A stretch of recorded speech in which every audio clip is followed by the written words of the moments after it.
Now we are going to explain the molecular sensors and actuators for imaging and manipulation.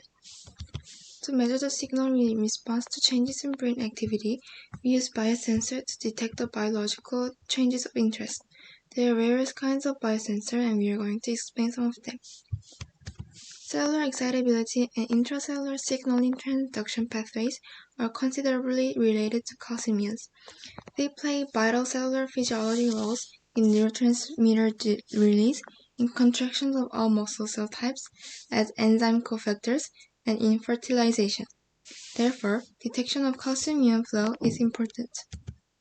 Chemical calcium indicator dyes bind with calcium ions by chelation. These dyes are modified with acetoxymethyl esters. Once the esters go inside the cell, cellular esterases free the carboxyl groups, enabling calcium ions by the indicator. It leads to an increase in quantum yield of fluorescence. This figure shows the influx of calcium ions by using red biotracker acetoxymethyl esters dye that is loaded to HeLa cells. Also, binding of calcium ions promotes rearrangements of genetically encoded calcium ion indicators to change the fluorescence intensity upon irradiation. Synthetic voltage sensors give large and fast responses to changes in transmembrane potential. These sensors detect voltage changes in neurons by modulation of photo-induced electron transfer from an electron donor to a fluorophore. These features enable single trial detection of synaptic and action potentials in cultured hippocampal neurons and intact ganglia. Left image shows hyperpolarized membrane potentials promoting photo-induced electron transfer, quenching fluorescence. Right image shows depolarization, decreasing electron transfer, and increasing fluorescence.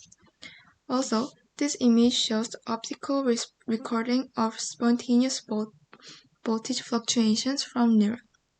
However, disadvantage of this sensor is that it is difficult to deliver fluorescence dye to a specific cell. Hybrid voltage sensor challenges this problem.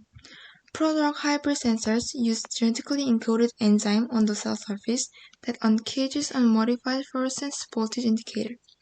Chemogenic sensor works by changing the sensor protein domain, therefore changing dye's fluorescence properties. One kind of chemogenic sensor is halotech that reacts specifically with chloroalkane polyethylene glycol. This forms alkane chains to the reactive aspartate and release chloride ions. ISO-B RST dyes then binds to the linker and enable voltage imaging from genetically defined cells and provide improved labeling of rhodanine-based hybrid strategies. With infrared excitation and emission, turn-on in response to action potentials, and effective cell labeling in thick tissues, the new ISO-B RST halo derivatives provide an important complement to voltage imaging and neurobiology. Chapter 3.4 is genetically encoded voltage biosensors. As shown in topic, genetically encoded voltage indicators are called GEVIS. It is engineered protein sensor to monitor the electrical dynamics of individual neurons. Right figure shows various types of GEVIS. I will introduce pros and cons of GEVIS. Pros is that it is applicable on wider model system and imaging. Also, it can show neuronal signals with subcellular spatial resolution. Lastly, it is compatible for measuring large-scale voltage dynamics. Cons of GEVIS is that it is capable for imaging signals for only few individual neurons. Furthermore, it usually needs 2 photon imaging probes to achieve better resolution in deeper layer of tissue. These are examples of GEVIS shown in reference book. There are a lot of GEVIS. Some are opsin type and some are with fluorescence protein. Next chapter is genetically encoded biosensors for neurotransmitter. There are 2 categories of biosensors. First is PBP, a microviral plasmic binding protein, and second is GPCR, very famous one.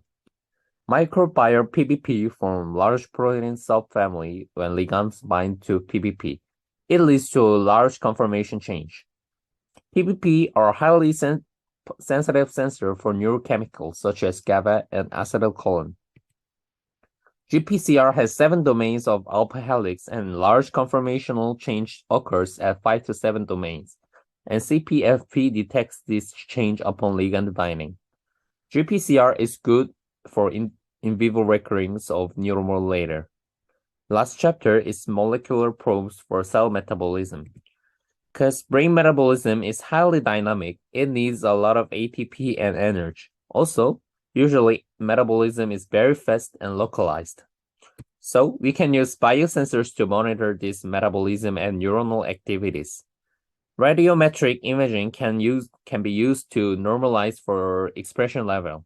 However, single FP radiometric methods are pH sensitive. Plus, excitation radiometric measurement is hard to use scanning microscope. Lifetime-based biosensors are hard to develop. As shown in this figure, color depends on radio of NADH and NAD+, and we can observe specific region in radiometric imaging. Thank you.